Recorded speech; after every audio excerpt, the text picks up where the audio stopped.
Bonjour, voici l'info CEMA TV en bref. Les services d'urgence ont été appelés vers 5h15 lundi matin à la suite d'une sortie de route impliquant un véhicule sur l'autoroute 20 en direction est, à la hauteur du kilomètre 369 à Saint-Pierre-de-la-Rivière-du-Sud.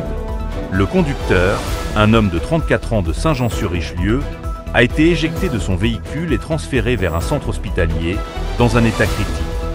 La Sûreté du Québec nous a confirmé en fin d'avant-midi le décès de l'individu à la suite de ses blessures.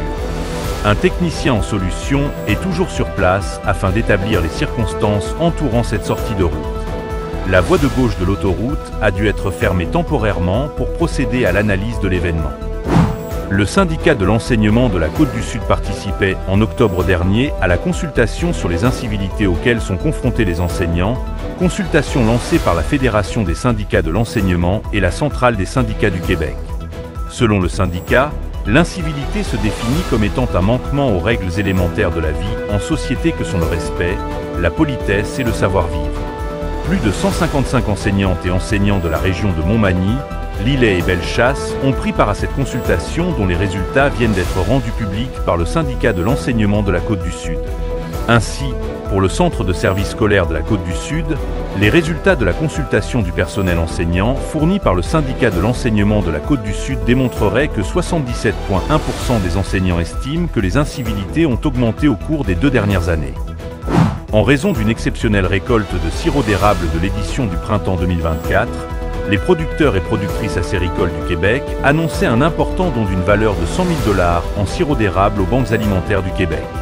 En plus des 27 000 bouteilles de sirop d'érable distribuées, les acériculteurs remettent aux banques alimentaires du Québec un don en argent de 3 520 $, amassé grâce à un encan silencieux tenu lors de leur assemblée générale semi-annuelle en novembre dernier, en plus de plusieurs milliers de dollars en argent et en produits d'érable que chacun de ces 12 syndicats acéricoles remettra à des organismes de sa région.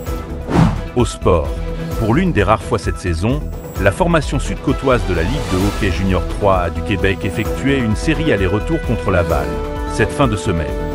Vendredi soir, les Lavallois l'ont emporté par la marque de 5-3 à l'Arena de Montmagny, alors que dimanche, l'Everest a dû s'incliner à Laval par le compte de 4-2. Pour plus d'informations, visitez le cematv.ca ou suivez le fil Twitter X de CEMA TV.